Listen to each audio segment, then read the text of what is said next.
El banco no cita a sus clientes un martes a las 8 de la mañana para darles buenas noticias. Lo supe cuando vi el correo. Remitente, gerencia de riesgo crediticio. Asunto, reunión urgente, referencia a su nombre completo y un número de expediente que yo no reconocí. Respondí confirmando la asistencia y me quedé mirando la pantalla otros 2 minutos tratando de recordar si había firmado algo que no debía, si había un crédito vencido, si había algo que se me hubiera escapado entre los proyectos del trimestre. No encontré nada. Eso debió tranquilizarme, no lo hizo. Me llamo Daniel Herrera. Tengo 39 años y dirijo una firma de construcción especializada en obra civil que fundé hace 11 años con un préstamo que tardé 6 años en pagar y con cada decisión tomada en solitario porque nadie en mi familia entendía por qué alguien con un título de ingeniería querría además el riesgo de tener su propia empresa.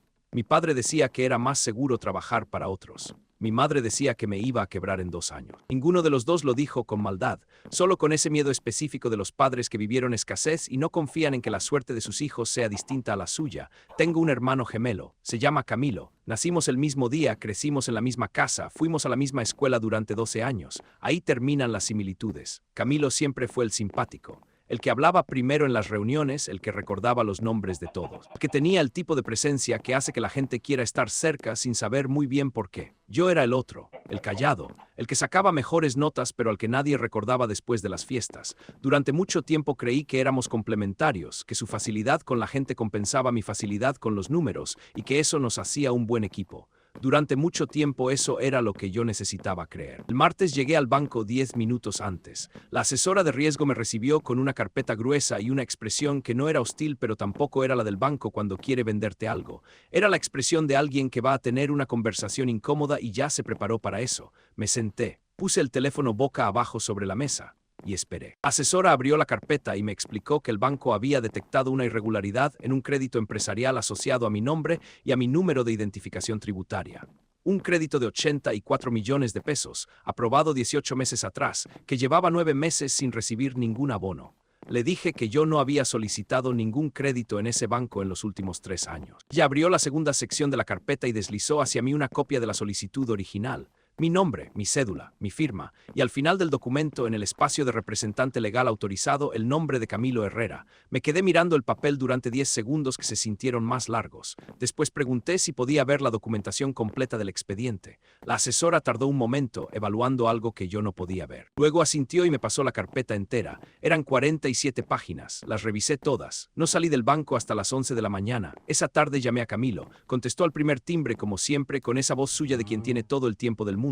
Hermanito, ¿qué más? Necesito que nos veamos, le dije. Esta semana. Claro, ¿pasa algo? Nada que no pueda esperar hasta el jueves, respondí. Hubo una pausa de medio segundo, tan pequeña que cualquier otra persona no la habría notado, pero yo llevo 39 años leyendo las pausas de Camilo. El jueves está bien, dijo. Te caigo a la oficina. Perfecto, dije. Colgué y me quedé sentado en el carro en el parqueadero del banco todavía, con la carpeta sobre el asiento del copiloto y el número 47 papeles dando vueltas en la cabeza. Necesitaba saber cuánto más había. Pasé 2 noches revisando todo lo que tenía acceso. Correos viejos, mensajes, transferencias, documentos que Camilo me había pedido firmar a lo largo de los años con distintas justificaciones. Un aval para un arriendo en el 2019, una carta de referencia comercial en el 2020, una autorización de representación para un trámite notarial en el 2021. Cuando yo estaba viajando y él me dijo que era para renovar un registro que vencía ese mes, empecé a armar la línea de tiempo con lo que encontraba y con lo que recordaba. Era larga. Antes de que Camilo llegara el jueves, hablé con mi abogado, le conté lo del banco, le mandé los documentos que tenía. Él los revisó en menos de 2 horas y me llamó con una voz que no era de alarma sino de la calma específica de alguien que ya vio situaciones así antes. Me dijo que probablemente había más, que este tipo de operaciones rara vez son únicas. Le dije que ya lo suponía. Me preguntó cómo quería manejarlo. Le dije que quería entender el tamaño completo del problema antes de tomar cualquier decisión. El jueves, Camilo llegó a las 2 en punto. Puntual, cosa rara en él, lo que me dijo que había estado pensando en esta reunión desde el lunes. Traía una bolsa de empanadas de la panadería que a los dos nos gustaba de chicos, ese gesto suyo de llegar con algo en la mano cuando quiere que el ambiente sea informal. Las dejó sobre mi escritorio y se sentó con esa postura abierta que tiene siempre, los codos sobre las rodillas, la sonrisa lista. Hermanito, entonces, puse la carpeta del banco sobre el escritorio entre los dos. Él la miró, no la abrió, la miró. ¿Qué es eso?, preguntó. Y en el tono ya había algo que no era curiosidad genuina. Es un expediente de crédito, dije, a mi nombre, que tú solicitaste hace 18 meses sin decirme. Camilo se recostó en la silla, cruzó los brazos, y en esos dos movimientos pude ver el momento exacto en que decidió cuál de sus versiones iba a usar. Eligió la de la franqueza obligada. Mira, dijo, eso tiene explicación. Necesitaba liquidez para un proyecto y las tasas en ese banco eran mejores. Sabía que tú ibas a decir que no porque siempre eres muy conservador con estas cosas y el proyecto era bueno, Daniel. Realmente era bueno, asentí despacio. ¿Qué proyecto?, pregunté. Él hizo una pausa. Un desarrollo inmobiliario en el norte, con unos socios. Ya casi cierra. Ya casi cierra desde hace 18 meses, las cosas se demoran. Tú sabes cómo es esto. ¿Cómo es esto?, repetí. Abrí la carpeta y saqué la primera hoja. Este crédito tiene 9 meses de mora. El banco me contactó porque soy el titular. No tú, yo, y la mora está generando intereses sobre mi nombre y sobre mi historial crediticio. Camilo miró la hoja. Después me miró a mí. Te lo iba a contar, dijo. El proyecto se demoró más de lo que esperaba, pero ya está cerrando. En 2 meses te devuelvo todo. En 2 meses. La misma frase que había escuchado en distintas versiones durante años y que cada vez que la escuchaba elegía creerle porque era mi hermano y porque creerle era más fácil que hacerle las preguntas que estaba haciéndole ahora. Saqué la segunda hoja. Esta es la carta de representación que firmé en noviembre del 2021, le dije. Me dijiste que era para renovar un registro mercantil. Camilo no dijo nada. Con esa carta abriste una cuenta bancaria a nombre de una sociedad donde tú eres el único socio real y yo aparezco como representante legal.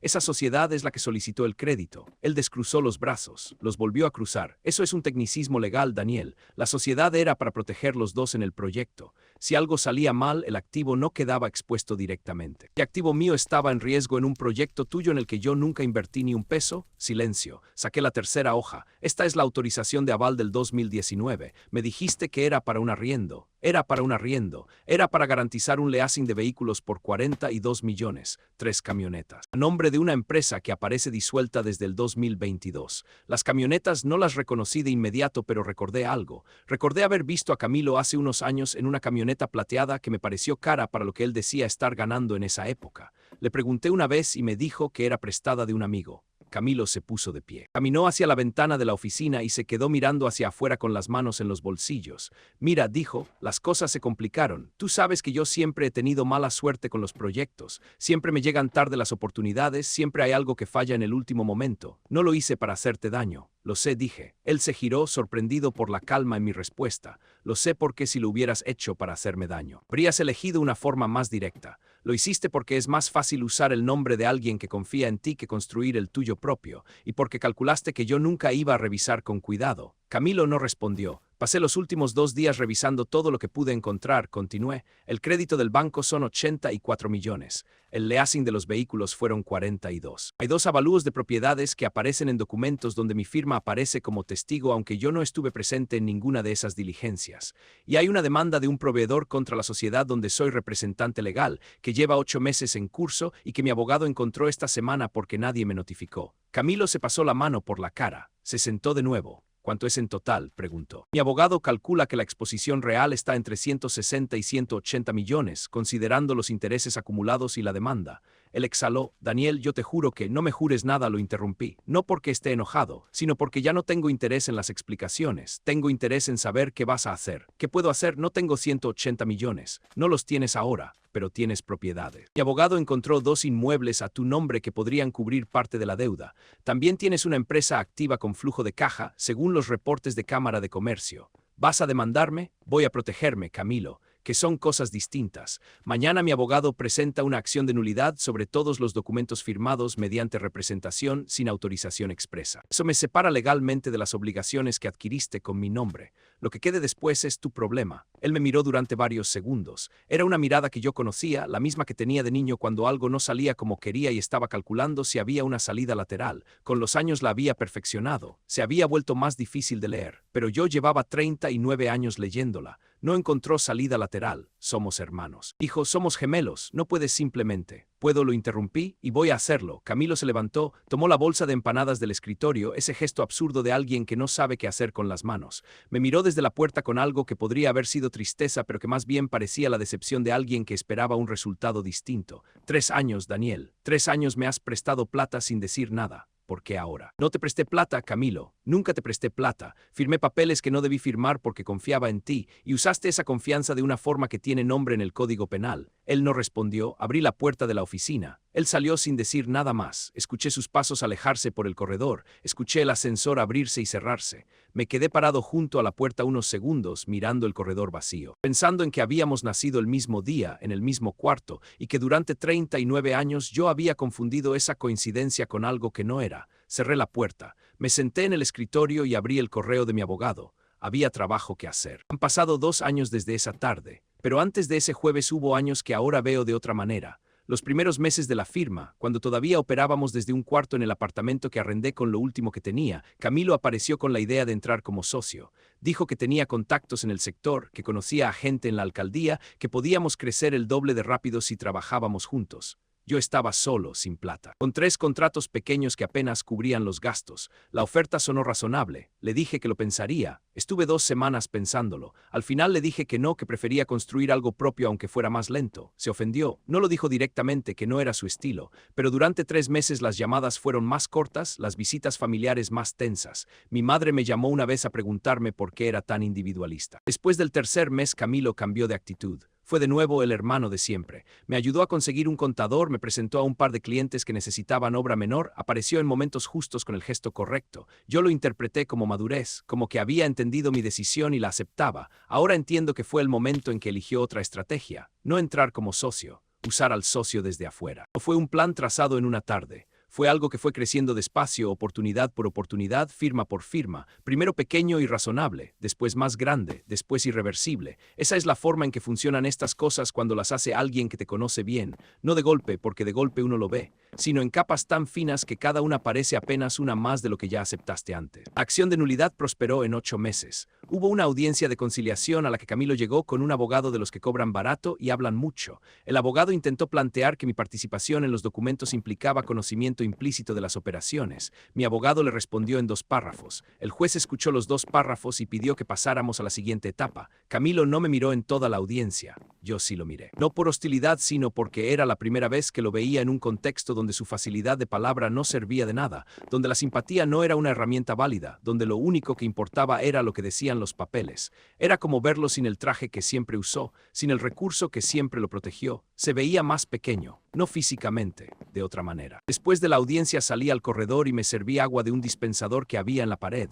Camilo salió detrás de mí. Su abogado se había quedado adentro recogiendo documentos. Daniel dijo. Me giré. Tenía esa expresión que tiene la gente cuando está a punto de pedir algo y sabe que no tiene posición para pedirlo, pero lo intenta de todas formas. No dije nada, solo esperé. Él abrió la boca, la cerró, miró el suelo un momento. Después me miró de nuevo. ¿De verdad no hay forma de arreglar esto entre nosotros? Le dije lo mismo que le había dicho a mi madre. No hay nada que arreglar. Hay consecuencias que atravesar. Las tuyas son tuyas. Las mías ya las estoy manejando. Él asintió despacio, como alguien que esperaba una respuesta distinta y al no recibirla no sabe bien a dónde ir. Se fue por el corredor hacia los ascensores. Terminé el vaso de agua y volví a la sala de espera a hablar con mi abogado sobre los siguientes pasos. Me tomó otros 4 limpiar completamente mi historial crediticio y separar mi nombre de la sociedad y de la demanda del proveedor.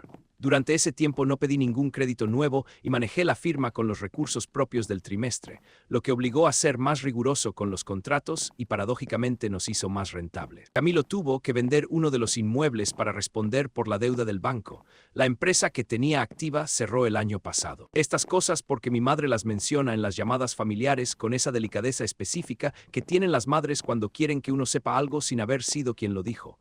No he hablado con Camilo desde el jueves de las empanadas. Mi madre me llamó el primer mes preguntando si podíamos arreglar las cosas entre hermanos. Le dije que no había nada que arreglar porque no había ninguna pelea. Había consecuencias, y las consecuencias no se arreglan. ¿Te atraviesan? Me preguntó si no lo extrañaba. Le dije que extrañaba al hermano que creí que tenía, al que resultó ser no. Ella guardó silencio y luego cambió el tema, que es lo que hace mi madre cuando una respuesta le parece verdadera y no tiene cómo contradecirla.